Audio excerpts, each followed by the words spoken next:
l'enregistrement d'un site un peu en retard. Donc, شفنا, on a dit que la dernière fois, le routage, ça se fait entre les components et les modules et non pas entre les pages, puisqu'on est dans une single page application. شفنا les différents scénarios. إذا كان on va créer une application أول مرة, إذا كان عندنا une application déjà, شنو هما les différentes méthodes pour faire l'implémentation, شنو هما les modules الحاضرين qu'on doit importer pour activer le système de routage. شفنا comment créer les routes, comment faire la navigation. Voilà, donc هذوما كل شفناهم. شفنا quelques cas pratiques, عملنا un exemple de navigation. Les différents cas pratiques, شفنا حكاية wild card route, une sorte de route par défaut. D'accord.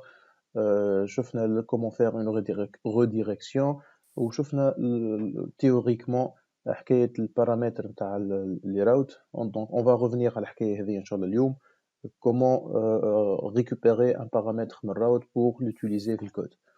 Donc voilà, هذايا concernant le routing. Bien sûr, si vous avez des questions, n'hésitez pas. Donc, شفنا en plus la notion de modularité et les modules fonctionnels. Le principe de base, شنو هما l'idée derrière la notion de modularité. شنو هما les avantages de la modularité.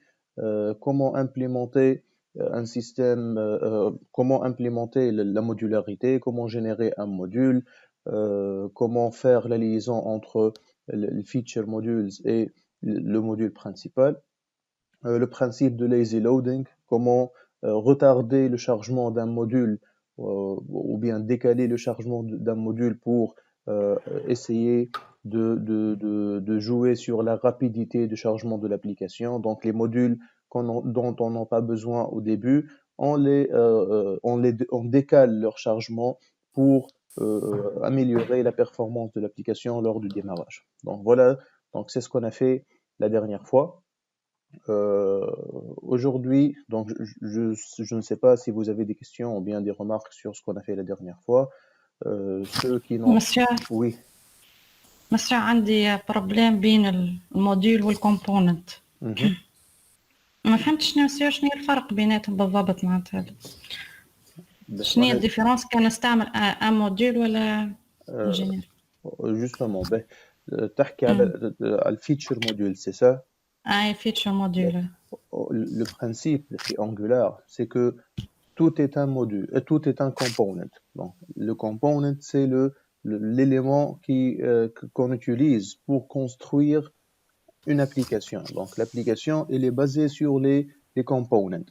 Mais les components, on les organise dans des modules. C'est-à-dire, si on a, par exemple, 3 ou bien 4 parties dans l'application, par exemple, je dis n'importe quoi, on a une partie de gestion de fournisseurs, une partie de gestion de produits, par exemple, partie gestion d'entrepôt. Donc, au lieu de créer les différents modules de ces parties-là dans le module principal, on crée un module, par exemple, le module fournisseur. Ce module, il va contenir les components de la gestion du fournisseur. Le component où, par exemple, on affiche la liste des fournisseurs, le component où on affiche le détail d'un fournisseur, le component qui contient le formulaire d'ajout d'un fournisseur. Donc, tous ces components-là, au lieu de les mettre avec les autres dans un même module, on les place dans un module séparé. Ce module séparé, donc ça s'appelle un feature module, un module fonctionnel. Il va gérer les components relatifs à la gestion du fournisseur, d'accord? Et le module principal, au lieu de manipuler une dizaine de modules, une dizaine de components, il va manipuler un seul module. D'accord? Et bien sûr, c'est le même cas pour les autres fonctionnalités, c'est-à-dire la gestion des clients, par exemple, ou bien les produits, et ainsi de suite. C'est bon? Donc on construit l'application avec les components, et les modules, c'est pour organiser les components, pour dire que cet ensemble de components, c'est un ensemble qui permet de gérer une telle chose. D'accord? Donc, on crée un module pour cette fonctionnalité. Le module, il va gérer les components et le module principal de l'application, au lieu de gérer les components lui-même, tous les components de cette fonctionnalité lui-même, il va manipuler un seul module. D'accord? Et l'autre module, il va être responsable sur les components. Donc, voilà, c'est ça l'idée derrière. Hein. C'est bon, أيوة Imen, hein? فهمت. وي مسيو فهمت. Voilà. ميرسي. Bien. Donc, on avance. Donc, on avance un peu sur ce qu'on va voir aujourd'hui. Donc, aujourd'hui, c'est pas ça non plus. Donc, je vais ouvrir les présentations d'aujourd'hui. Donc, aujourd'hui, on va voir les interactions à l'intérieur d'un même component. D'accord? Donc, l'autre fois, on a vu comment naviguer dans l'application et comment créer les différents modules pour, en fait, j'ai essayé d'avancer cette partie-là pour vous donner l'avantage de penser à faire l'architecture de votre application, comment vous allez diviser l'application, comment vous allez diviser les tâches entre vous. Donc aujourd'hui, on va commencer les manips à l'intérieur de nos components. Donc on va voir comment, si on a des données, comment on va les utiliser dans un component pour les afficher, pour faire les différentes actions. Donc on va voir une partie nommée Data Binding. Donc si on fait la translation, donc ça va être liaison de données. Donc comment faire la liaison de données? Donc le principe de liaison de données, c'est principalement entre le fichier TS d'un component et le template, le fichier HTML. D'accord? Donc on parle de data binding à l'intérieur des components. D'accord? Donc, on va descendre à l'intérieur des components maintenant pour voir comment faire la liaison entre la classe qui représente le component et son template, c'est-à-dire le fichier HTML.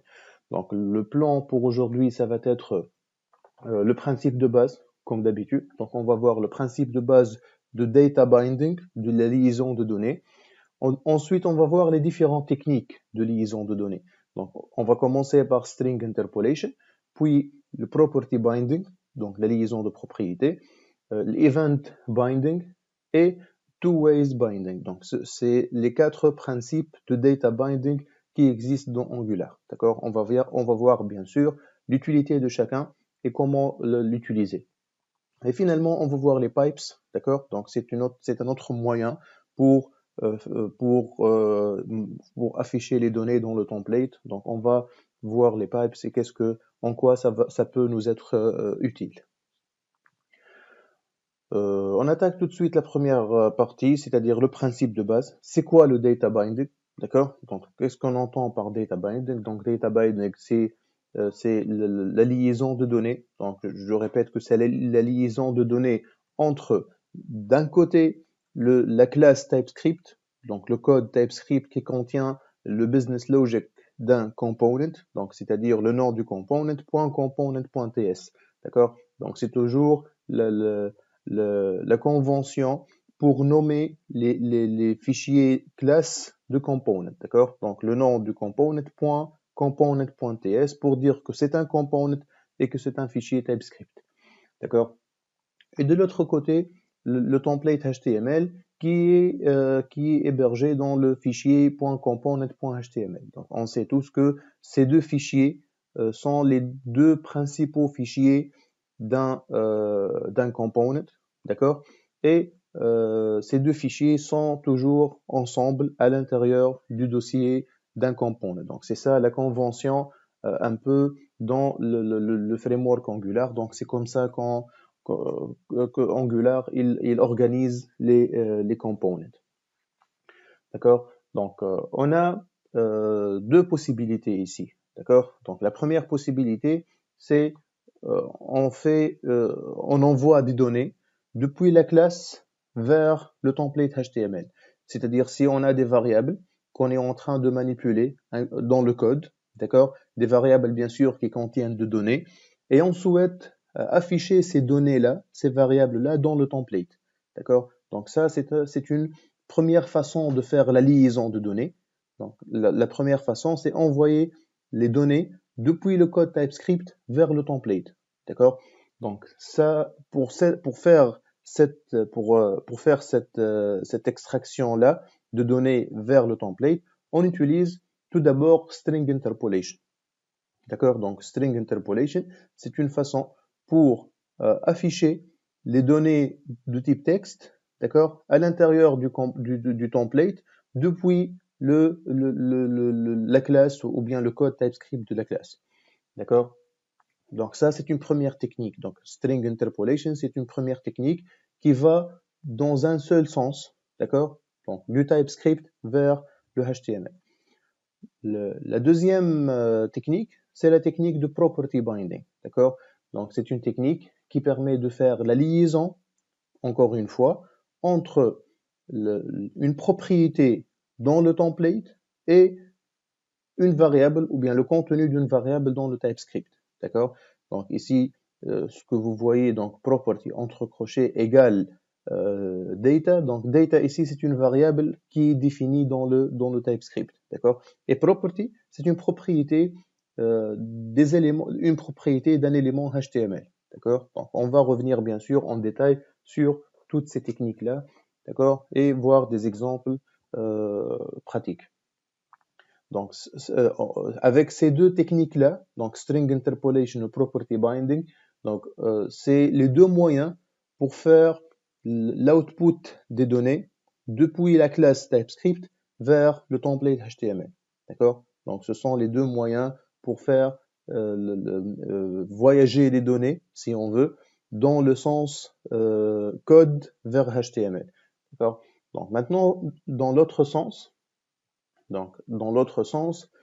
c'est comment réagir aux événements qui se passent dans le HTML, d'accord? Parce qu'il n'y a pas de variable dans le HTML qu'on est en train de manipuler ou bien des données. Mais par contre, il y a des événements qui vont se dérouler. Donc, les événements sont généralement des interactions avec l'utilisateur.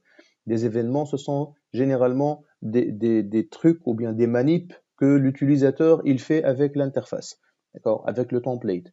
Donc, avec la technique de event binding, donc on fait la liaison entre les événements qui se passent dans le template, donc qu'est-ce que l'utilisateur il va faire dans le template, et en contrepartie, comment je vais réagir? Qu'est-ce que je vais faire si l'utilisateur il clique sur ceci? Qu'est-ce que je vais faire si l'utilisateur il manipule ceci? D'accord? Qu'est-ce que je vais faire si l'utilisateur écrit quelque chose dans un input? Donc, est-ce que vous voyez un peu? Donc, c'est ça la technique de event binding. Donc, il y a une demande. Donc, la technique de event binding, c'est un peu ça. Donc, c'est rester à l'écoute. سامحني قصيت تفضل عليك. أمين. البروبرتي بايندينغ ايش تفسر لي معناتها اسكو معناتها تبدا من الانتراكسيون في الباج ال HTML معناها Non. Le property binding, c'est on fait la liaison entre une propriété HTML et une variable dans le code. D'accord? Donc, on dit que cette propriété HTML, cette propriété de cet attribut HTML, elle va dépendre d'une variable qui existe dans le code. Si la variable, elle change de contenu, la propriété, elle change de valeur automatiquement. Donc, on sait tous que dans le HTML, les éléments, ils contiennent des attributs ou bien des propriétés.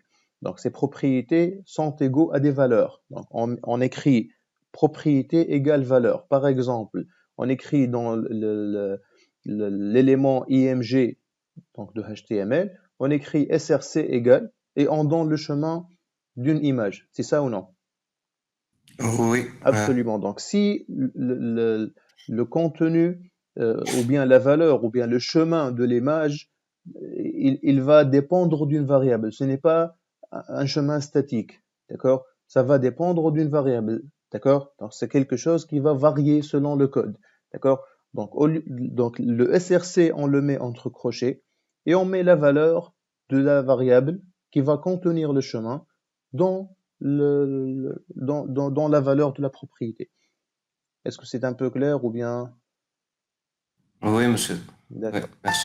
En tout cas, on va revenir sur ces points avec plus d'explications et avec des exemples. Donc, si ça n'a pas marché maintenant, ça va marcher, Inch'Allah, tout à l'heure. Amine, hein. Donc, on a dit que l'event binding, c'est un peu, on reste à l'écoute. Donc, au niveau du template, on reste à l'écoute aux événements qui vont se passer avec l'utilisateur. Qu'est-ce que l'utilisateur il va faire? D'accord? Qu'est-ce que l'utilisateur il est supposé faire avec cette interface? D'accord? Donc, et à chaque fois qu'il y a un événement qui se passe au niveau du template, je dois prévoir au niveau du code une fonction qui traite cet événement-là. D'accord? Donc, c'est ça un peu l'idée derrière l'event binding. D'accord? Donc, c'est une liaison de données qui se passe dans l'inverse de l'output du data. D'accord? Donc, ça va du template. C'est le template qui va donner le paramètre et l'exécution, elle va être faite au niveau de la classe TypeScript. Donc voilà, donc ce sont les trois premières techniques de data binding. La quatrième technique de data binding, elle utilise un peu les deux, d'accord? Donc ça s'appelle two-ways binding, d'accord? C'est two ways, normalement ways c'est à la fin S. Donc c'est two ways binding, d'accord? Donc où on fait une liaison dans les deux sens, d'accord? C'est-à-dire on relie un input par exemple à une variable. Si la valeur de la variable change dans le code, le contenu de l'input il va changer automatiquement. Et inversement, si on modifie la variable, le contenu de la variable à partir de l'input, donc la variable dans le code, elle va changer automatiquement. Donc c'est ce qu'on appelle two ways binding, d'accord? Donc on utilise un peu, si vous regardez ici, juste 2 secondes. Donc c'est ça la syntaxe de two way binding, d'accord? C'est crochet et à l'intérieur du crochet on met des parenthèses, d'accord? Donc c'est un peu property avec l'event, d'accord? Donc c'est un mix entre ces deux-là.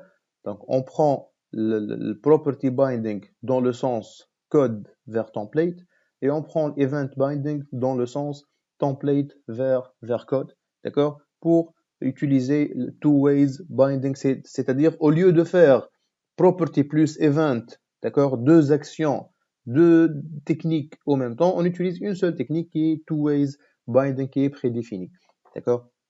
Donc, parce que les deux techniques de output avec la réaction contre l'action, ça peut parfois, ça peut pas marcher. D'accord? Il faut utiliser le two ways binding. Oui, mademoiselle. monsieur شنو ينجم يكون الايفنت مثلا؟ Event, par exemple, clique sur le bouton key up, key down, d'accord, les différents events que vous connaissez dans JavaScript. Donc, on va utiliser par exemple clique sur le bouton. On va voir tout à l'heure un exemple. Lorsque l'utilisateur il clique sur ce bouton là, d'accord, qu'est-ce que je vais faire? D'accord? Si l'utilisateur il clique sur ce lien, qu'est-ce que je vais faire? D'accord? Bon, lien c'est pas lien c'est tout à fait logique. Donc on va utiliser routing, mais généralement qu'est-ce que je vais faire si il clique sur ce bouton là? Qu'est-ce que je vais faire si il remplit ce formulaire là? D'accord? Donc c'est un peu ça. D'accord, Sarah? D'accord. Aïe. Ben. Donc voilà, c'est en gros les différentes techniques, d'accord? Donc on va revenir sur chacune de ces techniques-là en détail maintenant, d'accord? On va commencer bien sûr avec la première technique de string interpolation, d'accord? Donc string interpolation, c'est la première technique qui va permettre d'afficher le contenu des variables depuis le code, d'accord? Dans le template, d'accord? Si on a une variable qui est utilisée au niveau du code TypeScript, au niveau de la classe TypeScript, on peut l'afficher dans le template en utilisant la technique de string interpolation. D'accord? Donc, il faut avoir tout d'abord une variable au niveau du code TypeScript. D'accord? Donc, on ne peut pas parler de string interpolation si on n'a pas une variable, parce qu'on fait, finalement, on va afficher le contenu de la variable.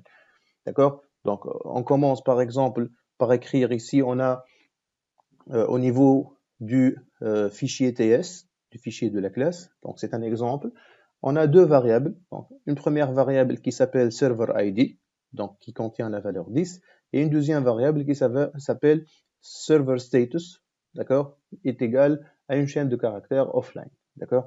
Si on veut afficher ces deux variables qu'on est en train d'utiliser au niveau du code, ça peut être un calcul, ça peut être une variable qu'on a récupérée de quelque part, d'accord. C'est une variable qui a été générée suite à un enchaînement logique. Donc, si on veut afficher le contenu de ces variables au niveau du template, on utilise string interpolation, d'accord. Au niveau du fichier HTML qui contient le template, donc qu'est-ce qu'on va faire? On va utiliser entre double accolade, d'accord, entre les doubles accolades, le nom de la variable directement, d'accord. Donc ici, server ID, vous voyez, il est affiché automatiquement. Il est écrit directement plutôt ici, d'accord. Et server status, bien sûr, il est écrit directement aussi au niveau du template. Donc comme ça, lorsque la page, il va être lorsque le component, il va être généré, donc qu'est-ce qu'on va faire? On va remplacer au niveau du DOM ces deux variables-là par les valeurs respectives de server ID et status ID. D'accord? Donc, ces deux variables, ils vont être injectées à l'intérieur du DOM. D'accord? Ce qu'on va voir à la fin, ça va être server ID, server with ID 10, اللي هو هذا, is offline. D'accord? Donc, c'est un peu ça, string interpolation. Est-ce que c'est bon, c'est clair? Oui. D'accord. Donc, c'est tout simplement ça. Donc, une variable qui va être affichée au niveau du template. Donc, ici, avec cette écriture-là, on écrit le contenu d'une variable, comme on a vu. D'accord? Donc, ici, si on a une constante, on utilise les simples codes à l'intérieur des doubles accolades. D'accord? Donc, c'est-à-dire, il y a une constante qui va être affichée. L'essentiel qu'il faut garder en tête toujours que le résultat final du string interpolation, ça doit être une chaîne de caractères. Peu importe la variable, peu importe ce qu'on va faire, l'essentiel, le principe ou bien la règle qu'on doit respecter, que ça doit être une chaîne de caractères ou bien quelque chose qui peut être traduit en une chaîne de caractères. D'accord? On peut aussi utiliser les fonctions à l'intérieur du string interpolation, d'accord. Donc par exemple ici on définit une fonction qui s'appelle getServerStatus. Donc qu'est-ce qu'elle va faire cette fonction? Elle va retourner la valeur de la variable serverStatus, d'accord. Donc getServerStatus, elle va retourner la valeur de serverStatus, d'accord. Donc qu'est-ce qu'elle va retourner finalement? Elle va retourner une chaîne de caractères, d'accord. Donc si on implémente cette fonction-là, donc on va utiliser getServerStatus. Donc l'évaluation de cette fonction, elle va donner une chaîne de caractères. Donc c'est pour cela qu'on a dit que le résultat final doit être obligatoirement une chaîne de caractères. D'accord? Voilà. Donc qu'est-ce qu'on va faire? Qu'est-ce qu'on va avoir? Donc on va avoir le même affichage, donc le serveur avec l'ID 10 is offline. Donc quelques exemples pour le string interpolation, d'accord. Donc on suppose qu'on a une variable, d'accord, name, qui contient une certaine valeur, et on a une fonction qui s'appelle greetUser, d'accord, qui contient un return hello plus le nom qu'on a défini dans la variable, d'accord. Donc, ce sont deux parties, c'est-à-dire la variable et les fonctions qui existent dans le code TypeScript. D'accord? Donc, quelles sont les manipulations possibles? Donc, on peut écrire welcome, le nom de la variable, ça va afficher le nom de la personne. D'accord? On peut faire, donc ça, c'est une évaluation, c'est un affichage du contenu de la variable. C'est l'action de base. C'est la chose la plus basique dans le string interpolation.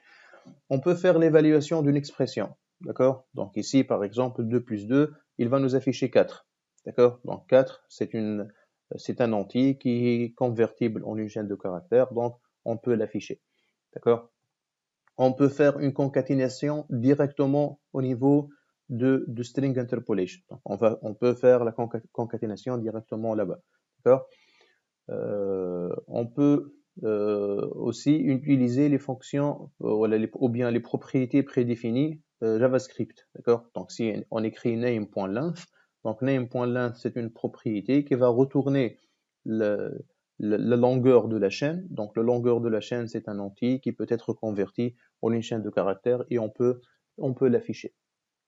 D'accord? Donc ce sont les propriétés prédéfinies JavaScript. On peut aussi utiliser les méthodes prédéfinies JavaScript, d'accord? Si on veut utiliser par exemple to uppercase ou bien to lowercase ou les différentes fonctions prédéfinies JavaScript, on peut le faire, d'accord? On peut aussi utiliser des méthodes personnalisées, comme on a vu tout à l'heure avec getServerStatus et greetUser ici. D'accord? C'est une fonction qui est définie au niveau du code TypeScript. D'accord? Bien sûr, pourquoi on a dit JavaScript ici? Parce que c'est le langage de base. Tout code JavaScript correct peut être intégré au niveau du TypeScript. D'accord? Donc ici, ça va retourner une chaîne de caractères, donc on n'a aucun souci à afficher le contenu de cette fonction-là. Donc, ce que on ne peut pas faire, d'accord, c'est par exemple une affectation, d'accord. On peut pas dire a égale à 2 plus 2, donc c'est pas un affichage d'une chaîne de caractères, d'accord. Et les variables globales JavaScript, on peut pas le faire ici, par exemple getElementById ou je ne sais pas quoi, on peut pas l'utiliser, d'accord. Donc on peut utiliser une méthode, d'accord, à l'intérieur du code TypeScript et à faire appel à cette méthode-là, d'accord. Mais on peut pas utiliser ou bien accéder aux variables globales JavaScript directement dans string interpolation. Voilà, donc c'est un peu ça le string interpolation, d'accord. Ce sont des exemples. Je suppose que c'est pas assez difficile. Et on va revenir après sur l'utilisation de ces exemples-là, de ces techniques-là, dans la pratique avec notre application qu'on est en train de construire. On passe à la deuxième technique. Si vous n'avez pas de questions sur la première, sur string interpolation, est-ce que c'est bon? On passe? Oui, monsieur. Oui, ça va, monsieur. D'accord. Oui, ça va, monsieur. D'accord. Donc, on passe le property binding. Donc, pour le property binding, ou bien c'est la liaison de propriété. D'accord? Comment faire, ou bien comment lier une propriété d'un attribut HTML, ou bien d'un élément HTML, à une variable au niveau du code. D'accord? Donc, c'est une autre façon pour créer une communication dynamique entre TypeScript et les éléments du template. D'accord? Voilà, donc le principe, c'est quoi? C'est faire une liaison dynamique entre une propriété d'un élément HTML, d'accord, avec une variable dans le code TypeScript. D'accord? Donc, c'est un peu ça l'idée. Donc, bien sûr, cette liaison, elle se fait dans un seul sens. D'accord? Comme on a vu tout à l'heure, elle va depuis le code TypeScript vers le HTML, vers le template. D'accord? Et non pas l'inverse. D'accord? Donc, et non pas l'inverse. Donc, le contenu de la propriété HTML dans le DOM, il va dépendre de la variable qui existe dans le TypeScript. D'accord? Donc, la syntaxe, c'est d'utiliser les crochets, d'accord? Donc, c'est comme si on dit que c'est une propriété qui va être cible de property binding, et ensuite on va donner le nom de la variable de laquelle elle va dépendre. Si par exemple on a une variable qui s'appelle myID au niveau du code TypeScript, et cette variable-là, elle contient comme valeur testID, d'accord? Au niveau du template, on va créer un input, d'accord, où l'ID de cet input-là, ça va être un ID dynamique, d'accord? L'ID, il va dépendre d'une variable, d'accord? Pour une raison ou une autre. Donc, on peut, par exemple, je sais pas, lier l'ID d'un input à quelque chose qui existe dans une base de données, d'accord? C'est ça ma stratégie, c'est ce que je veux faire. Voilà, donc comment le faire, d'accord? On met l'ID entre crochets et on affecte, comme ça, on peut affecter à cet attribut-là, à cette propriété-là, d'accord, le nom d'une variable. Donc ici, le nom de la variable, c'est myID. À chaque fois que le contenu de la variable myID, il va changer, la valeur de la propriété ID, elle va changer automatiquement. D'accord?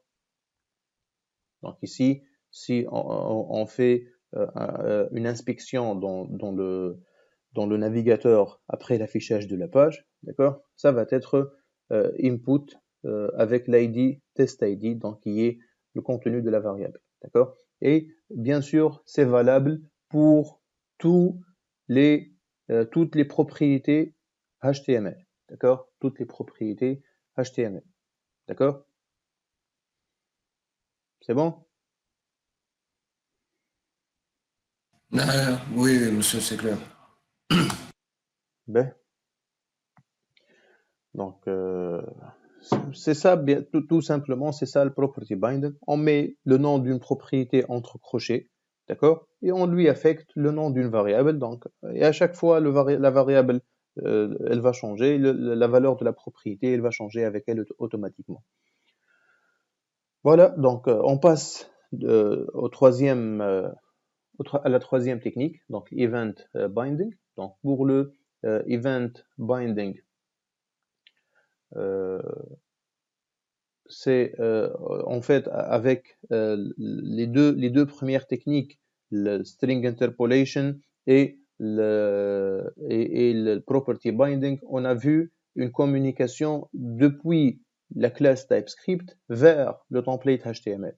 Donc, l'event binding, c'est l'inverse. Donc, l'event binding, c'est une interaction dans le code TypeScript aux événements qui se passent dans le HTML. C'est-à-dire que lorsque l'utilisateur il va faire quelque chose, qu'est-ce que je vais faire pour répondre pour réagir plutôt à cette interaction.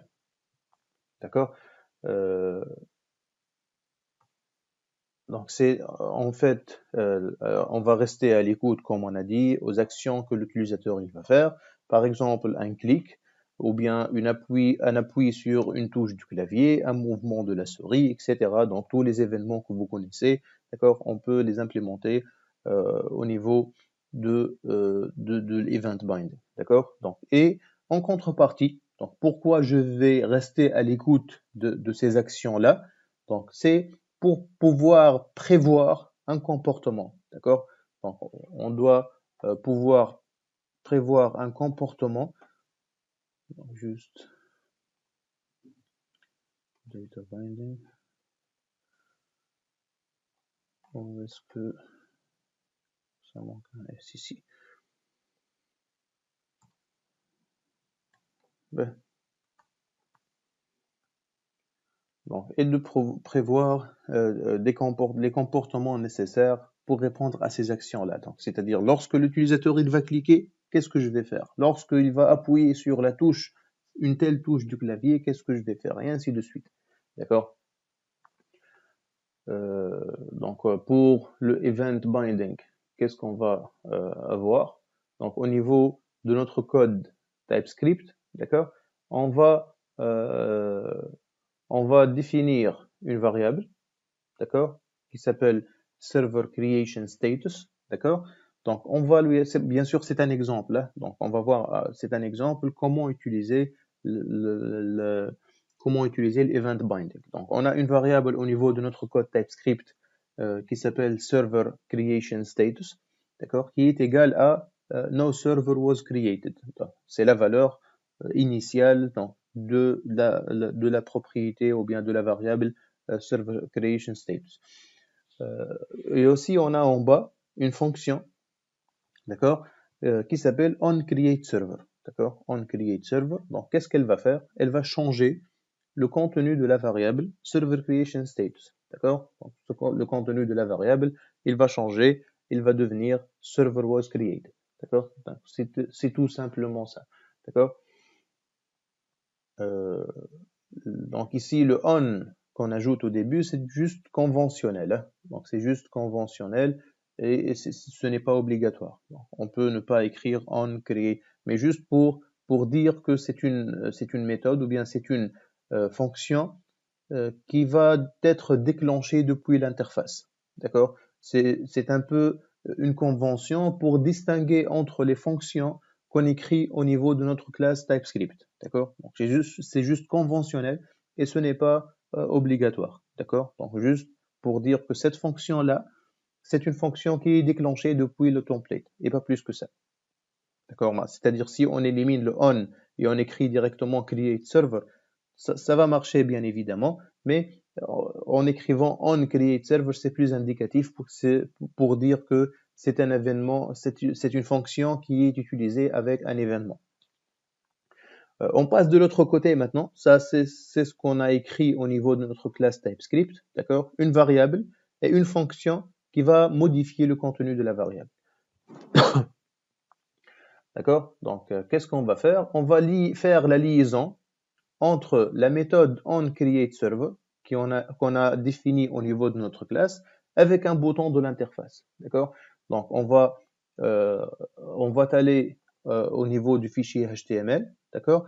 Et on va définir à l'intérieur du bouton, d'accord? À l'intérieur du bouton Add Server, un event click, d'accord? Donc, un event click qui va déclencher la fonction qu'on a créée, d'accord? Donc, c'est-à-dire, en quelque sorte, qu'est-ce que j'ai dit ici? À l'intérieur du bouton, si je clique sur ce bouton-là, d'accord? Qu'est-ce que je vais faire? Je vais exécuter, d'accord? La fonction onCreateServer. Donc, la fonction onCreateServer, qu'est-ce qu'elle va faire? Elle va changer le contenu de la variable, comme on a vu tout à l'heure. Elle va changer le contenu de la variable serverCreationStatus. D'accord? Donc, au début, son contenu, c'est no server was created. Si j'évoque cette fonction-là, je vais changer ce contenu-là avec server was created. D'accord? Donc, c'est-à-dire ici, lorsque la page, elle s'affiche au début, ici, dans string interpolation que je suis en train de faire ici, je suis en train d'afficher le contenu de la variable server creation status qui va être no server was created. Une fois que je clique sur ce bouton, cette fonction, elle va changer le contenu de la variable, donc automatiquement, l'affichage, il va changer ici. D'accord? Automatiquement, l'affichage, il va changer ici. Est-ce que c'est clair?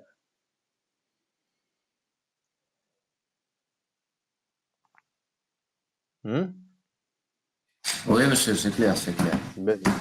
Donc, ici, la ligne juste au-dessus, c'est une property bind, hein? Donc, entre crochets, on met disabled entre crochets pour dire que c'est une propriété qui est liée à une variable. Et ici, allow new server, c'est une variable qui permet de gérer si l'ajout de serveur, est-ce qu'il est autorisé ou bien non. Donc, voilà, c'est un exemple qui peut vous expliquer plus l'utilité de property binding. D'accord? Donc ça, c'est la property binding. Et ici, c'est l'event binding. D'accord? Donc, cet événement de clic, il va déclencher la fonction onCreateServer. D'accord? Donc, bien sûr, ici, le clic, c'est on n'utilise pas le on comme dans JavaScript. Hein. Dans JavaScript, par défaut, on utilise le on click, par exemple, ou bien on submit. Bien, d'accord. Ici, on n'utilise pas le on, on écrit directement le nom de l'événement.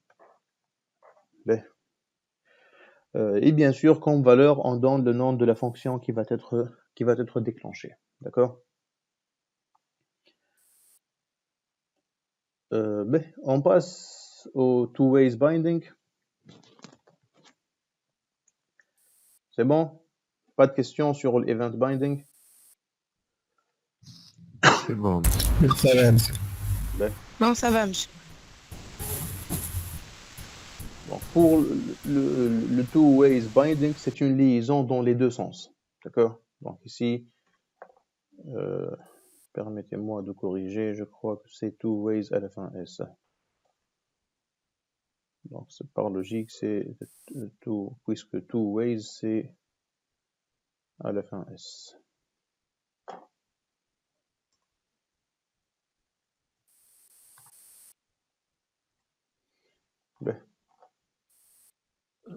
Je corrige sur place parce que je risque d'oublier après. Two-ways binding. Voilà. Donc, c'est une liaison dans les deux sens. D'accord? Donc, c'est comme si on fait une liaison de propriété avec une liaison d'événements. D'accord? En même temps. D'accord? C'est un peu ça, two-ways binding. D'accord? C'est très utilisé surtout dans les formulaires. D'accord? Dans les formulaires, on va voir, lorsqu'on va voir les formulaires, comment on lie les différents inputs des formulaires avec des variables, d'accord? Et si le contenu du formulaire il change à l'intérieur de l'input, on récupère automatiquement ça au niveau du code et inversement, d'accord? Voilà, donc c'est la chose, donc le two-ways binding, il est utilisé principalement dans les formulaires, et bien sûr, ça peut être utilisé dans tout le framework, dans d'autres contextes. Mais le premier contexte dans lequel on utilise two-ways binding, c'est le formulaire. Donc encore un typo. Donc la méthode de two-ways binding, donc c'est un mélange. Donc c'est pour ceci qu'on utilise, comme j'ai dit tout à l'heure, crochet, et à l'intérieur de crochet on met des parenthèses, d'accord? Donc les crochets c'est pour le property binding et les parenthèses c'est pour l'event, d'accord? Donc c'est ça un peu la syntaxe. Donc par exemple si on a ici le template en haut et en bas la classe. Donc, dans le template, on a deux inputs, username et password. Et à l'intérieur de la classe, on a deux variables, username et password. D'accord? Donc, si le contenu de la variable change au niveau de la classe, pardon. Donc, le contenu de l'input, il va changer automatiquement au niveau de l'interface. D'accord? Et inversement, si l'utilisateur, il change le contenu de l'input au niveau du template, le contenu de la variable, il va changer automatiquement. D'accord? Donc, c'est un peu ça. Donc, d'un côté, on a le property binding et de l'autre côté, l'event binding. D'accord? Donc, comment on fait l'implémentation de two-ways binding? Ici, on utilise ce qu'on appelle ngModel. D'accord? Donc, c'est une directive. On va voir après l'utilité de cette directive-là. Donc ici on a dit que on va créer un ngModel avec l'input, d'accord? Cet ngModel il va avoir comme valeur server name, d'accord? Server name c'est une variable qui existe au niveau du code, d'accord? Ici vous remarquez qu'il y a l'affichage du contenu de la variable server name au niveau de string interpolation ici. Donc ici, si server name a une valeur initiale, elle va être affichée ici. Et au niveau de l'input maintenant, si on veut afficher afficher on veut modifier plutôt le contenu de la variable. Si on modifie au niveau de l'input, ça va changer automatiquement au niveau de la variable. Ben, on va créer, si vous voulez, un exemple après. Donc, rappelez-moi, quand on finit la présentation, de juste créer un petit exemple pour vous expliquer two-ways binding. Je sais que c'est pas assez clair et c'est un peu délicat, surtout two-ways binding. Hein. Two-ways binding. Ben,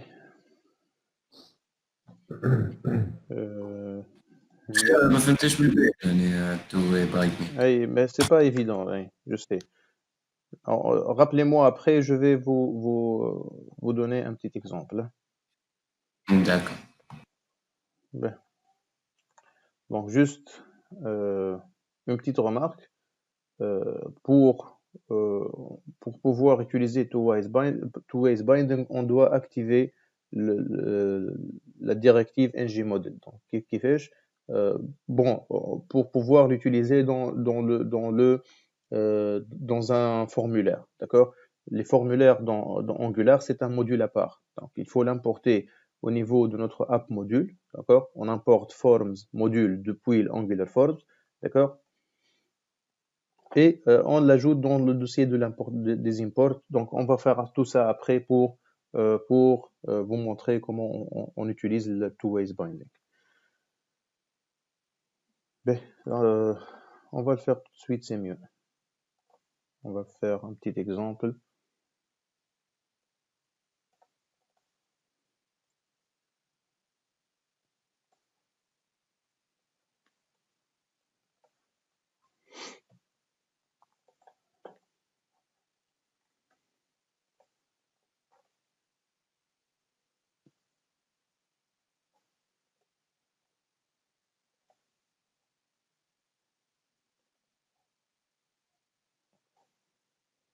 Donc, more,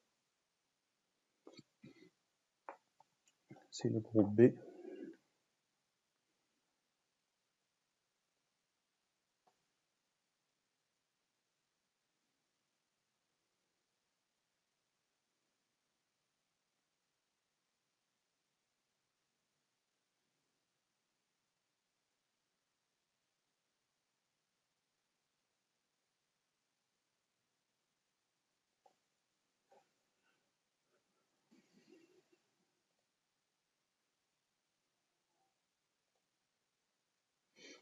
Donc, il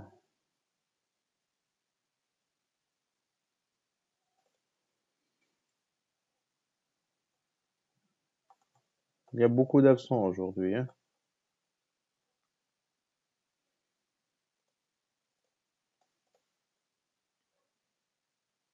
بالك يجيوكم على الجروب الاخر مسيو العاشر.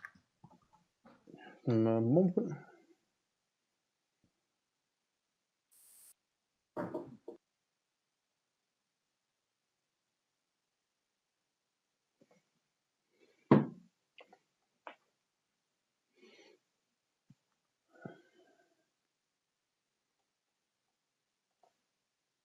Bizarrement, le VS Code ما حبش تحل.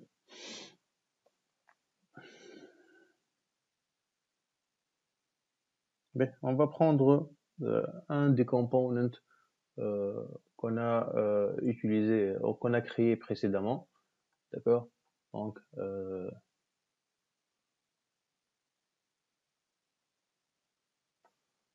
juste, on va par exemple prendre about, par exemple, d'accord? Donc, qu'est-ce qu'on va faire? On va créer au niveau de l'about une variable, d'accord? Par exemple, on va dire que c'est user name.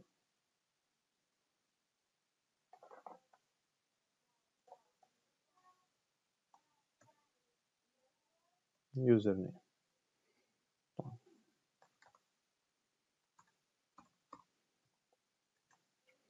Donc, username, c'est test. D'accord.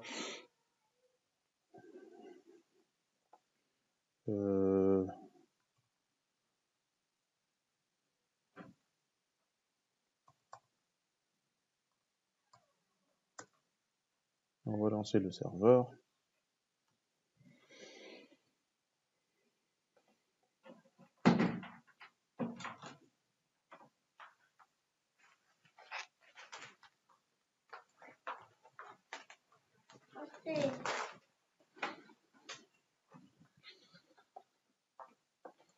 B.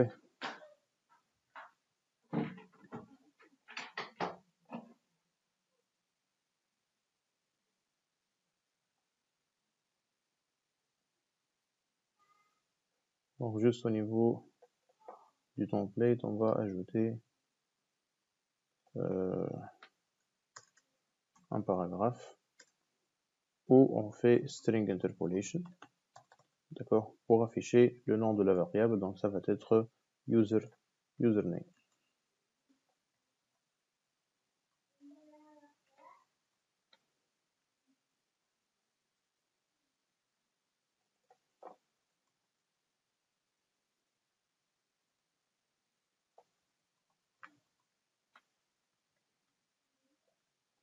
B. Donc, au niveau de la page About, je vais enregistrer.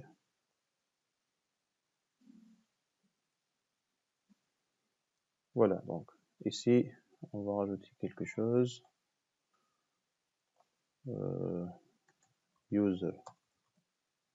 Username, deux points.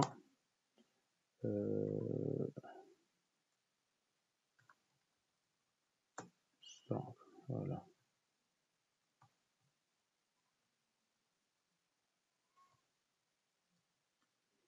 Voilà. Donc, username, c'est default, c'est la valeur par défaut donc de la variable username qui est définie ici, d'accord? Donc ici, on a utilisé la technique de string interpolation. On a une variable au niveau du code et on a affiché cette variable-là au niveau du template HTML, d'accord? Donc, qu'est-ce qu'on va faire maintenant? On va créer un input, d'accord?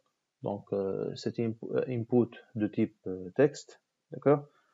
Donc, et dans cet input-là, on va faire la liaison de cet input, d'accord? Avec ng model,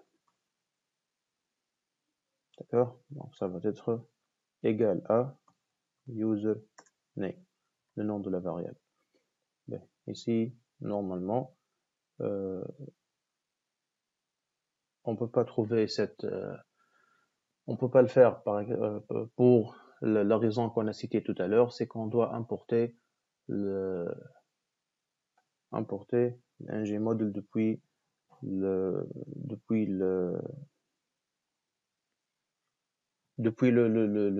corps, donc Angular Forms. Ouais. J'ai oublié comment le faire, donc normalement on doit aller l'app module. Donc juste là, on doit importer donc import statement depuis Angular Forms, React, je crois, React Forms module.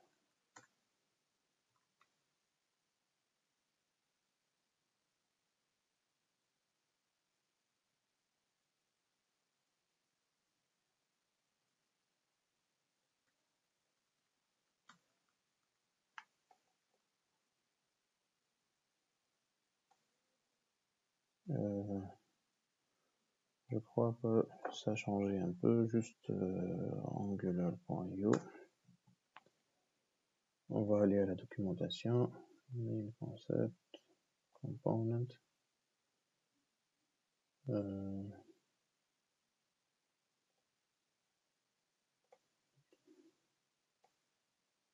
Lifecycle.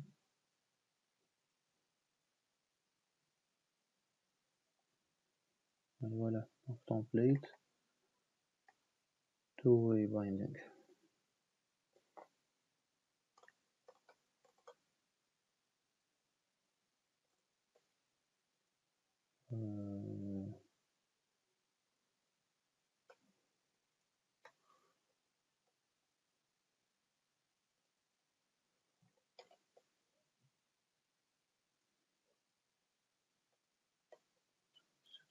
Element.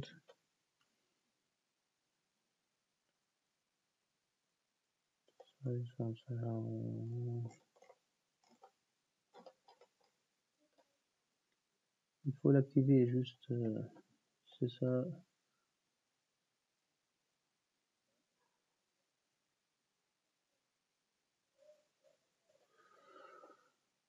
On va chercher autre chose. Try it.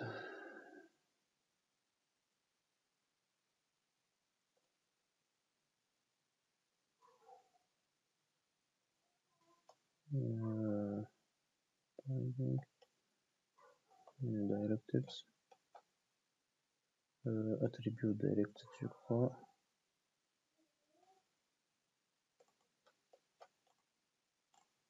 Non, c'est pas ça. Built-in directives.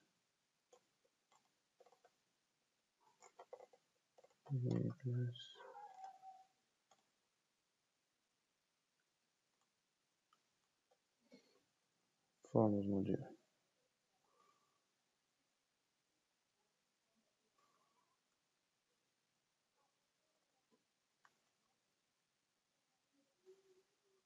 Forms module.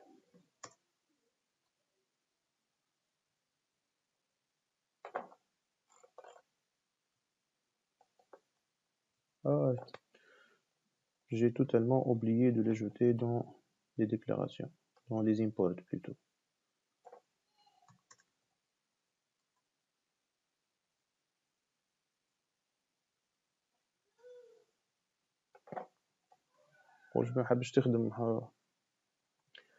J'ai oublié de l'ajouter dans les imports. Donc ici, on va ajouter un label.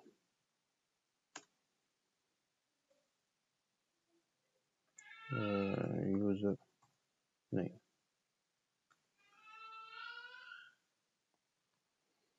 Voilà.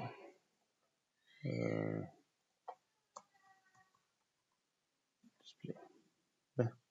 Monsieur, شنو كان البروبليم؟ J'ai fait l'importation au niveau du app module. J'ai fait l'importation du forms module et j'ai oublié de l'ajouter dans les imports là. Chaque module qu'on utilise, voilà, c'est pour ça que ça n'a pas marché. J'ai cru qu'il y avait un problème ou bien, mais j'ai tout simplement oublié l'importation. Donc, on reprend. Hein. Donc ici, comme vous remarquez, au niveau de notre classe TypeScript, on a une variable qui s'appelle username, qui a comme valeur default. D'accord. Au niveau de notre affichage, on a affiché le contenu de cette variable-là ici avec string interpolation. D'accord. C'est pour ceci qu'on est en train de voir l'affichage ici. D'accord. En même temps, on a fait la liaison avec entre l'input et la variable username, d'accord, en utilisant l'ng model, d'accord. Ici, vous remarquez aussi que le contenu le value de l'input, il va être le contenu de la variable, d'accord. Donc ici, l'avantage, ici, vous voyez que il y a l'affichage de contenu de la variable depuis la classe au niveau du template, d'accord. Donc ça, c'est le premier sens, d'accord. Mais ici, on a dit qu'il y a two ways binding. Donc dans le two ways, il y a l'avantage que lorsque je change le contenu de l'input, le contenu de la variable, il change automatiquement, d'accord. Donc vous remarquez que lorsque je suis en train de taper, et le contenu de la variable, il change automatiquement. Juste le temps que je change le nom de la variable, d'accord. Est-ce que c'est clair un peu, d'accord. C'est ça le two ways binding. Donc on a avec un affichage pareil, d'accord, Donc, vous remarquez la réactivité ici. Hein? Donc, si bien sûr, je change le nom de le contenu de la variable au niveau du component, je change default ici. D'accord? Donc, le contenu ici, il va changer automatiquement. D'accord? Si je fais la modification, ça c'est le premier sens du TypeScript vers le HTML. Si je change dans le HTML, dans le template, dans le TypeScript, ça change automatiquement. Donc, vous remarquez ici l'affichage c'est-à-dire le contenu de la variable, il a changé automatiquement puisque l'affichage a changé ici. C'est bon? Oui, monsieur, c'est bon. Donc voilà, c'est le two-ways binding. Donc ça va dans les deux sens. Donc qu'est-ce qu'on utilise? On utilise la notion de ng-mode. D'accord? Le ng-mode. Juste une chose, il faut activer, pour pouvoir utiliser le formulaire, il faut activer ou bien importer le forms module depuis Angular Form. D'accord? Et bien sûr, ne pas oublier de l'importer comme j'ai fait tout à l'heure. Donc voilà, c'est un exemple tout simple de two-ways binding. C'est bon? C'est bon. Okay. Donc on reprend avec les pipes. Donc les pipes, ça nous permet de transformer les données avant de les afficher au niveau de l'interface. D'accord? Donc c'est une transformation dans l'affichage uniquement. Donc on va pas changer réellement le contenu de la variable, mais c'est comme une sorte de filtre qu'on utilise pour pouvoir mettre en forme une donnée avant qu'elle soit affichée au niveau de l'interface. Donc c'est ça le principe de base dans les pipes. Donc dans les pipes, on peut agir il y a des pipes prédéfinis au niveau de Angular qui permettent d'agir sur l'affichage des variables qui contiennent des chaînes de caractères, une valeur monétique, d'accord, des dates et plusieurs autres valeurs. D'accord? Donc ici, l'avantage qu'un pipe, il est déclaré une seule fois et peut être utilisé dans toute l'application. D'accord? Donc c'est ça, c'est un premier avantage. Donc il y a des pipes prédéfinis et on peut créer nos propres pipes. D'accord? On peut créer un pipe qui peut être utilisé dans l'application. Donc c'est un moyen qui permet de modifier l'affichage d'une variable, d'accord, pour qu'elle soit affichée différemment de son contenu, d'accord? Donc on peut par exemple profiter que la variable, elle va garder sa valeur telle qu'elle est et je peux l'afficher de différentes manières dans différents emplacements. Donc dans ce component, je veux l'afficher d'une telle manière, donc je peux le faire. D'accord? Dans un autre component, si je veux l'afficher d'une manière différente, je peux l'afficher d'une manière différente et la valeur principale, elle va rester la même. D'accord? Donc les données, ils vont rester dans leur format standard tel qu'ils sont stockés par exemple dans une base de données. Donc juste on va agir sur leur affichage tout simplement. On va prendre un exemple rapidement. Donc soit ces trois variables là, quatre variables plutôt. Donc une première variable chaîne de caractères qui s'appelle nom, une deuxième variable chaîne de caractères aussi qui s'appelle message, une troisième variable de type objet qui s'appelle personne, d'accord, qui contient deux propriétés first name et last name, et finalement une quatrième variable qui contient la date système. Donc on va essayer d'utiliser les pipes sur ces différentes variables pour voir qu'est-ce que c'est réellement, d'accord. Donc ici c'est une string interpolation simple avec Angular. Donc si par exemple maintenant ici le nom c'est Angular, hein. Donc c'est ça l'affichage ce que vous voyez à gauche c'est le code qu'on va écrire et ce que vous voyez à droite c'est qu'est-ce qu'on va avoir comme résultat. Donc ici si on utilise string interpolation non, il va nous afficher Angular. Si maintenant je veux afficher Angular en minuscule, donc au lieu de changer Angular au niveau de la variable, je peux utiliser le pipe. Donc j'écris nom bar lowercase. Donc lowercase c'est un pipe prédéfini qui permet d'afficher la variable qui est avant le bar en en minuscule, d'accord? Ou bien si je veux l'afficher en majuscule, d'accord? Donc vous voyez ici, non, elle va garder sa valeur standard, sa valeur réelle, qui est Angular avec juste A, le premier A en majuscule, et je peux modifier l'affichage. À chaque fois que j'ai besoin, par exemple, de majuscules, minuscules, je peux faire la modification au niveau de l'affichage avec la valeur réelle de la variable qui va rester la même. D'accord? Est-ce que c'est clair le principe? Oui, monsieur. Ben. Donc ici, par exemple, si on utilise le pipe title case, d'accord, on va avoir la première lettre de chaque mot en majuscule, d'accord. Par exemple, si on utilise slice, donc ça va nous donner une partie de la chaîne de caractères à partir de la position 3 jusqu'à la fin. Et si on précise les positions, donc à partir de la position 3 jusqu'à la position 5, donc ça va nous donner juste 5, bien sûr, c'est exclu. Hein. Bon, slice, ça va donner 3 et 4. On peut afficher formaté dans le format JSON, d'accord? L'objet qu'on a déclaré personne, on peut le formater directement avec le format JSON. Donc vous voyez ici, on garde toujours le même objet JavaScript et dans l'affichage, on l'affiche format JSON. Donc ici, on peut préciser le nombre de chiffres après la virgule. Voilà, donc c'est comment on précise les... Voilà, donc ce sont des exemples rapides, d'accord. Si on veut afficher 0,25 en pourcentage, donc on utilise %. Currency, c'est par défaut $, d'accord. On peut changer la valeur de currency en euros. La date, elle est écrite comme ça, elle est écrite directement. Donc, short date, ça va donner ceci.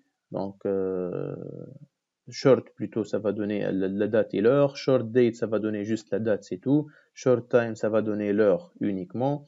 D'accord? Medium, ça va donner le mois en lettres. Voilà, donc ce sont des pipes prédéfinis. Donc juste le principe derrière le pipe, c'est modifier ou bien transformer l'affichage d'une variable, donc sans changer sa valeur. Donc la valeur de la variable, elle va rester la même, et on va agir sur l'affichage de la variable. D'accord?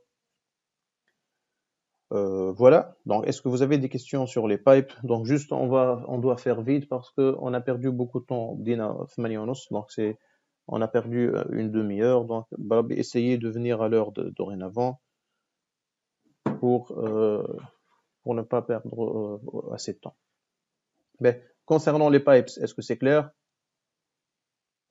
Oui, c'est bon. Bon. Ben. Donc on va passer vite fait aux directives. Donc directives.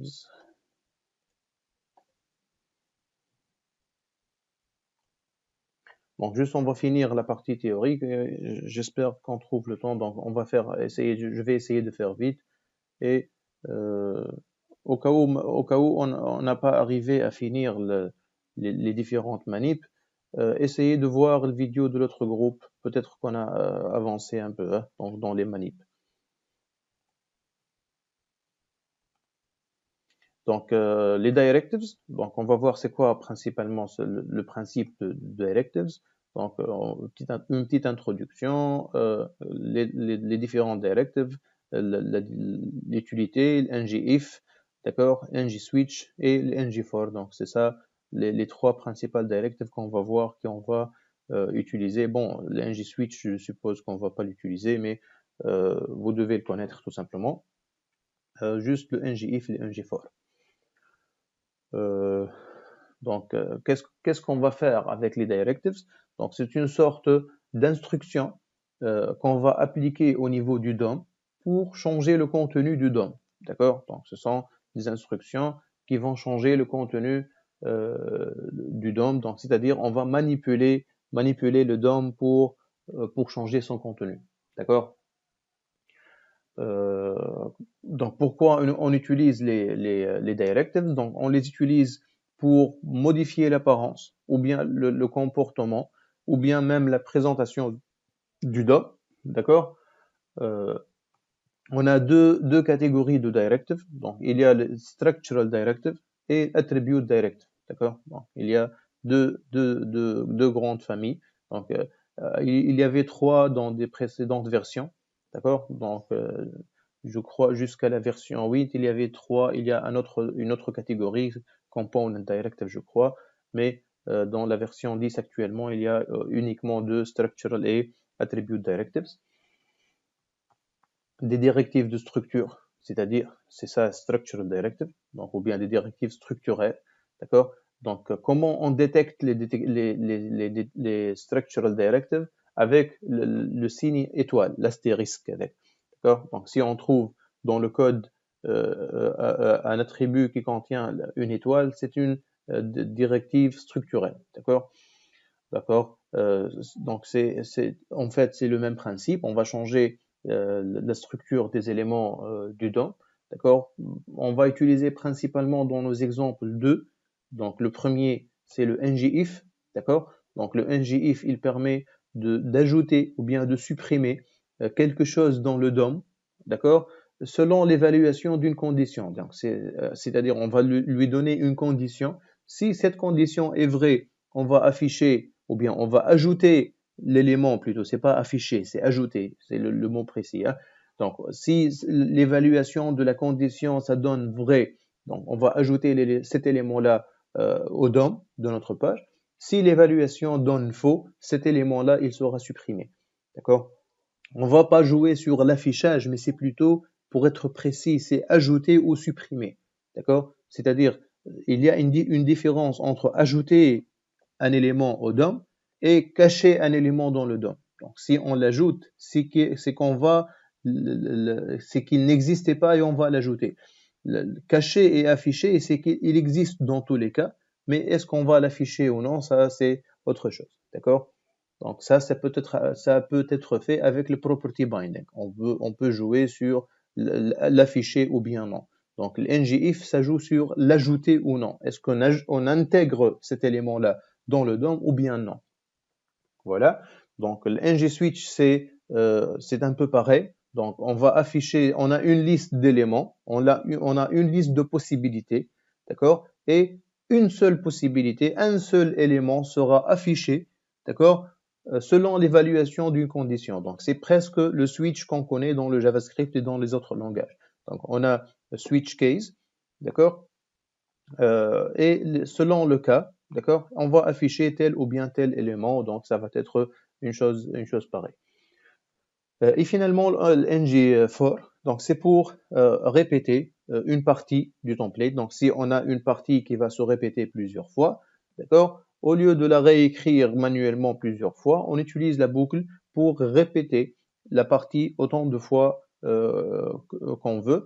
Donc bien sûr, c'est généralement utilisé pour les éléments d'une liste ou bien les éléments d'un tableau, donc quelque chose sur laquelle on peut effectuer des itérations. Donc voilà, c'est ça le principe de ngFor, tout simplement. Donc l'attribute directives, donc ce sont des directives qui sont utilisées pour détecter ou bien modifier le comportement des éléments HTML, d'accord? Donc, ça peut agir sur les éléments HTML, sur les attributs, bien sûr, des éléments HTML, sur les propriétés et même sur les components, d'accord? Donc, on peut les utiliser. Donc, déjà, on a vu tout à l'heure le ngModel. Donc, le ngModel, c'est une directive de type attribute directive, d'accord?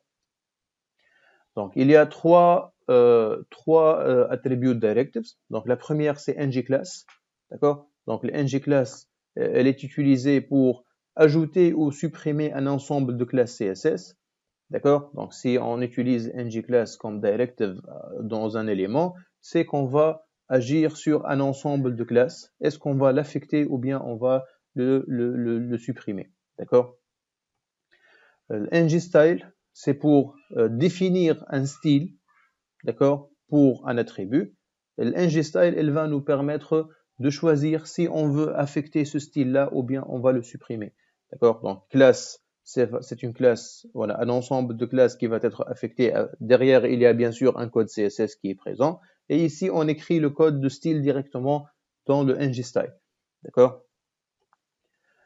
Et bien sûr, le ngModel, donc on l'a vu tout à l'heure, il est utilisé pour le two-way binding. Donc, on va revenir sur ceci avec les formulaires lorsqu'on va voir les formulaires dans Angular. Donc, la syntaxe de ngIf, comment ça se passe? Donc, on suppose qu'on a un paragraphe. Ici, on a un paragraphe qui contient cette phrase-là. Donc, server was created, server name is. D'accord? Donc, l'affichage de ce paragraphe-là, il va dépendre de server created, de la variable server created. Ici, l'étoile, ça indique qu'on a un structural directive. Donc, une directive de structure ou bien structurelle. Donc, cette directive, c'est ngIf, d'accord? Et ici, le server created, ça va être la variable qui va dire que le paragraphe, il va être affiché ou bien non. Il va être inséré dans le DOM ou bien non, d'accord? Donc, si l'évaluation de server created est true, on va voir server was created au niveau de notre DOM. Et si ce n'est pas true, donc si c'est false, on ne va pas voir tout ce paragraphe-là. D'accord? Donc l'affichage ou bien l'ajout de ce paragraphe dans le template, il va dépendre de l'évaluation de la variable server created. Bien sûr, ce qu'on écrit ici devant ngIf, donc à l'intérieur des double codes, c'est une évaluation booléenne. D'accord? Ça peut être une expression booléenne ou bien une variable ou bien une fonction, je ne sais pas quoi. L'essentiel, que ça doit retourner true or false. D'accord? Est-ce que c'est clair? Oui. Okay. Donc, bien sûr, on peut utiliser le else. D'accord? Donc, ici, on écrit ngIf, server created, point virgule, else no server. C'est-à-dire, si le server created est false, on va aller à else. D'accord? Else, c'est no server, c'est ici le marqueur, ce marqueur-là, donc no server. D'accord? Si le server created est true, on va afficher server was created, server name is. Si c'est false, on va voir ce template-là qui contient no server was created. D'accord? Donc, c'est ça la syntaxe pour utiliser le else. If then else, donc c'est une autre notation. Donc, ici, c'est if condition, then, donc un bloc de then, et else, un bloc pour le else. Donc, ce bloc-là de then, il va être affiché si la variable est true, et le bloc de else, il va être affiché si la variable est false. D'accord? Donc, c'est la même chose que précédemment, mais juste une autre syntaxe ou bien une autre écriture. Mais c'est le même principe. D'accord? C'est bon? C'est bon aussi. D'accord. Donc, le ngSwitch, d'accord? Donc, on va supposer qu'on a une variable color qui contient la valeur red. Donc, le ngSwitch, donc, on affecte dans le ngSwitch le nom de la variable qui est color, d'accord? Et ici, on a affecté un style, hein, donc style.color. Donc, ici, style, c'est l'attribut style, l'attribut HTML style, et color, c'est la valeur de l'attribut. Donc, vous connaissez que style, ça peut contenir les différents attributs CSS, d'accord? C'est comme si on écrit color égale à color de point color, d'accord? Color ici, c'est les variables, hein, ou bien c'est red. Donc ici, on va faire le switch sur la variable color. Dans le cas où color égale red, on va afficher ce div-là. Dans le cas où color est blue, on va afficher ce div-là. Si c'est green, donc ça, on va afficher ce div-là. D'accord? Donc, et si color ne contient aucune de ces trois valeurs-là, ni red, ni blue, ni green, donc aucun des cases qu'on a précisé, il va aller à default ng switch default. D'accord? Donc, vous voyez que c'est un peu le switch qu'on connaît depuis le début, donc depuis que vous avez commencé à programmer, sauf que si c'est avec la syntaxe de Angular. D'accord? C'est bon? D'accord. واضح. Ben. Donc voilà, donc c'est une explication, c'est la variable colorRed. Alors le premier élément. Donc, ici, vous remarquez que un seul de ces éléments, il va être affiché. Donc les autres, ils ne vont pas être utilisés carrément. Un seul, il va être utilisé. D'accord? Et c'est le choix par défaut, bien sûr, qu'on est en train de définir. Donc le ngFor, on va supposer qu'on a un tableau. Donc public colors égale un tableau qui contient quatre couleurs, red, blue, green, yellow. D'accord? Et ici, on peut faire une boucle sur ce tableau-là. D'accord? Donc on peut faire une boucle pour parcourir le tableau et afficher les différents couleurs. D'accord? Donc comment on va faire? Donc à l'intérieur d'un div, on a mis étoile pour dire que c'est une structural directive. ngFor, donc c'est la structure qu'on va utiliser. Donc on va créer une boucle. D'accord? Donc on va définir une variable color qui va être le remplaçant de table de i. Hein. D'accord? Donc colors ici c'est le nom de tableau. Donc let color of colors. À chaque fois on va afficher le couleur. Donc on va afficher dans la première itération red, dans la deuxième itération blue, green, et ainsi de suite. D'accord? Donc c'est comme ça qu'on utilise les boucles. Voilà, donc red, blue, green, yellow. Et c'est l'affichage final. Donc à droite ici, c'est l'affichage qu'on va avoir. On peut aussi accéder à l'index, d'accord? Donc si on a un tableau comme ceci et on veut afficher ou bien utiliser l'index avec lequel on fait le parcours du tableau. Donc comment ça se passe? Donc on ajoute juste à l'intérieur du ngFor, après avoir défini la boucle, point virgule index as, et on donne i. Donc i c'est l'index qu'on va utiliser, donc ça va être 0, 1, 2, ainsi de suite. D'accord? Donc ici on va avoir comme affichage 0 red, 1 blue, 2 green, ainsi de suite. D'accord? C'est clair? واضح. Ben. Oui, monsieur. Style binding, donc c'est le même exemple, juste on va utiliser le style binding pour faire le couleur. Hein. D'accord? Donc style.color avec la valeur pour faire un affichage coloré. Voilà. C'est tout pour les principes. Donc malheureusement, on a perdu beaucoup de temps au démarrage. On a perdu une demi-heure au démarrage. J'avais prévu qu'on utilise toutes ces techniques-là dans un exemple pratique, donc sur le projet qu'on est en train de créer ensemble, sur lequel on est en train d'apprendre. Mais malheureusement, le temps ne nous a pas permis ceci. Donc, essayez de voir avec l'autre groupe. Donc, normalement, j'arriverai à faire les exemples pratiques avec l'autre groupe. Donc, je vous invite à voir leurs vidéos. Donc, vous pouvez leur demander est-ce qu'on a avancé par rapport aux présentations ou non. Donc, et vous pouvez voir la vidéo de l'autre groupe au cas où on a avancé pour voir l'application pratique de ces techniques-là, donc string data binding en général, avec ces 4 techniques, string interpolation, property binding, event binding et two-ways binding, et structural directive. D'accord? On a vu le ng model comme exemple de structural directive avec le two-ways binding et le ngFor ou le ngIf, donc comment on les utilise, d'accord, pour faire des conditions ou bien faire des boucles sur le template. D'accord? Donc demandez à vos camarades après si on a fait des exemples pratiques avec le code sur ces principes-là. Si ils vous diront oui, donc je vous invite à regarder la vidéo de leur séance. D'accord?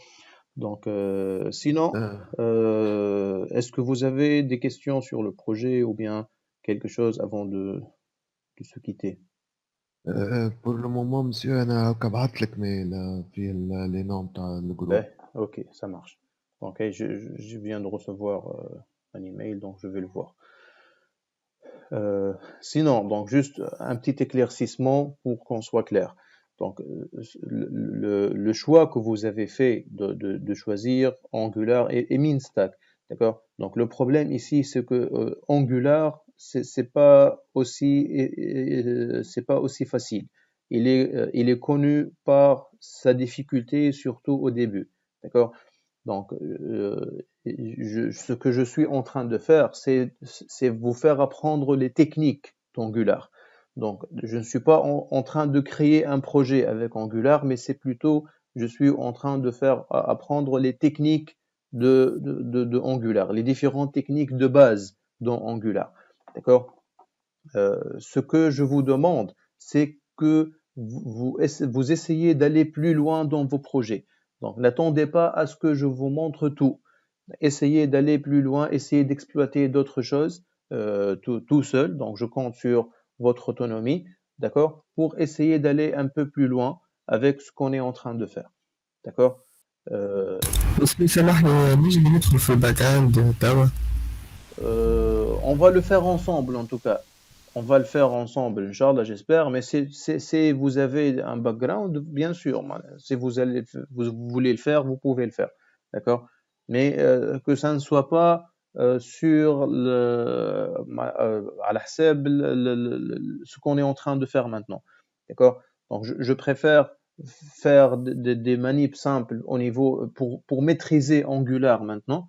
Donc, c'est ça le plus difficile dans ce qu'on est en train de voir, c'est Angular. Si vous êtes en train de monter en compétence sur Angular, petit à petit, c'est ça l'objectif, d'accord? N'essayez pas de vous compliquer la chose. Vous aurez après les PFE et d'autres pour maîtriser plus les différents, tout le stack, si on veut dire, d'accord? Donc, voilà, donc je compte sur votre autonomie pour essayer de creuser un peu plus loin. On ne peut pas faire tout le framework, tous les détails du framework. On est en train d'essayer de mettre la main sur les principes de base, d'accord? J'espère que vous êtes en train d'acquérir ces compétences, ces principes de base, parce que sinon, sans ces principes de base, on ne peut pas utiliser Angular. Donc, c'est pas un framework facile. Est-ce que il y a un problème avec tout ce qu'on est en train de voir? Est-ce que vous avez des propositions? Est-ce que vous avez des suggestions? Je ne sais pas. Je veux savoir qu'est-ce que vous en pensez. Non, c'est bon, monsieur. Le rythme, كيفاه مسيو؟ le rythme qu'on est en train de faire, est-ce que ça vous arrange? لا لا بالعكس مسيو، جو باهي الريتم. باهي برشا. Bon. هو احنا مسيو معناتها اخر ايامات حكينا مع مدام ولفة معناتها حبينا كان معناتها تنجم انت مسيو تزيد تحكي معاه معناتها تنجم تزيد لنا سيونسات راه. J'ai pas de problème sur le principe, mais je ne sais pas si administrativement c'est faisable ou non, comme on a dit la dernière fois. Je ne sais pas si administrativement. سي فيزابل خاطر عندنا في الطاولة جاي يقري فينا جملة واحدة معناتها معناتها قلنا في عود ما نقعدوا حتى نقراو واش عنده هيك معناتها على الأقل نعوضوهم لي سيونس خاطر هو ما يعملش. Je vais voir Madame Olfa qu'est-ce qu'on peut faire. D'accord. Pour la prochaine fois, Inch'Allah, donc essayez, donc comme j'ai dit, essayez d'utiliser ce qu'on est en train de voir dans vos projets. D'accord? Donc je vais essayer d'aller un peu plus vite avec l'autre groupe pour pouvoir mettre en place les techniques qu'on a vues aujourd'hui dans la pratique. Donc, et comme j'ai dit, essayez de voir l'enregistrement de leurs vidéos pour profiter de ce qu'on a fait pratiquement. D'accord? C'est clair l'idée? Ouais, très bien. Ouais, donc j'ai appris que les DS c'est pas pour la semaine prochaine, c'est plutôt pour la semaine de 30, je crois. C'est ça? Il y a eu un décalage. novembre, hein? semaine 30 في les DS. Voilà, donc bon, c'était prévu la semaine prochaine. Donc j'ai appris hier que ça s'est décalé pour la semaine du 30. Donc on se voit, Inch'Allah, la semaine prochaine pour continuer sur Angular. Donc on va essayer de finir Angular avant les DS. Et comme ça, après les DS, on attaque directement la partie back-end. D'accord? Donc bien sûr, si on ne va pas utiliser le back-end, c'est-à-dire Express et Node, jusqu'après les DS, on va avoir une solution alternative. On va créer des fichiers JSON et on va monter un serveur de développement sur ces parties-là, d'accord, pour remplacer un peu le back-end. Et après, lorsqu'on va utiliser le back-end, ça va être juste une intégration, c'est tout. D'accord? C'est-à-dire, on va faire des HTTP requests sur des API, mais des API avec un back-end. C'est pas un back-end, un vrai back-end, mais c'est plutôt un fake server. D'accord? On va faire ceci jusqu'à ce que on arrive à la partie back-end où on monte le serveur avec Node. D'accord? Le serveur Express avec Node. C'est bon? D'accord. Voilà, donc c'est-à-dire on va préparer la partie front, d'accord? Et puis on intègre la partie back, juste on change les liens des API, c'est tout. Voilà, donc je vous souhaite un excellent week-end et on se voit, Inch'Allah, samedi prochain. Barabbi, essayez de ne pas venir en retard parce qu'on a perdu une demi-heure, toute une demi-heure au démarrage, d'accord? Essayez de ne pas être trop en retard pour ne pas terminer le contenu prévu de la séance. Oui, Iman. مسيو عندي كاستيون بربي. تفضل. مسيو ما احنا في البروجي عندنا معناتها داشبورد الادمين والسيت فيترين نتاعنا معناتها تاع اليوزر العادي. اي مسيو مثلا النافبار والفوتر والكل معناتها حوايج يتعاودوا اشاك فوا. معناتها في تجري لي دو تمبليت نتصور مش نعاودهم ما نعاودش. Justement, les parties, on a vu dans une des séances comment intégrer un navbar. Et le navbar, il va être fixe dans tout le projet. D'accord? Donc, reviens à l'enregistrement où on a intégré le navbar.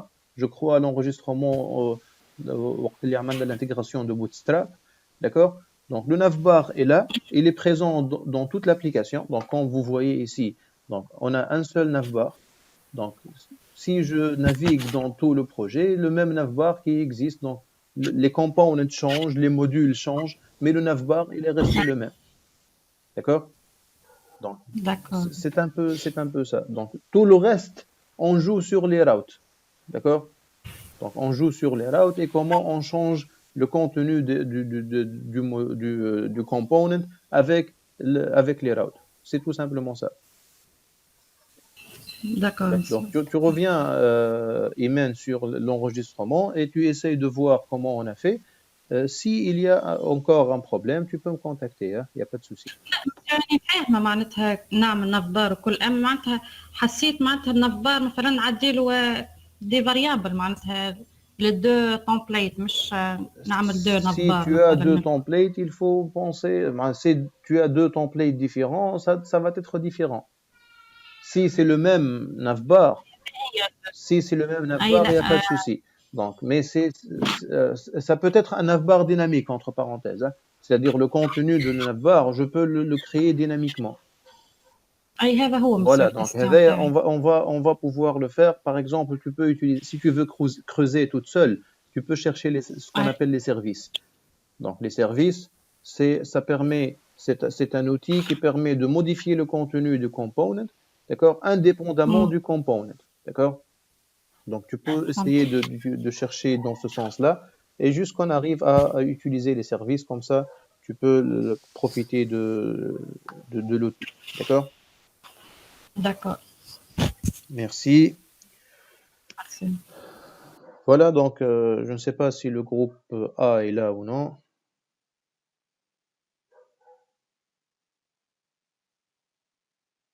Groupe A, donc je crois que il y a quelques-uns, voilà. Donc bonjour. Donc juste je vais arrêter l'enregistrement du groupe B. D'accord? Et dans quelques minutes, on commence. D'accord? D'accord, monsieur.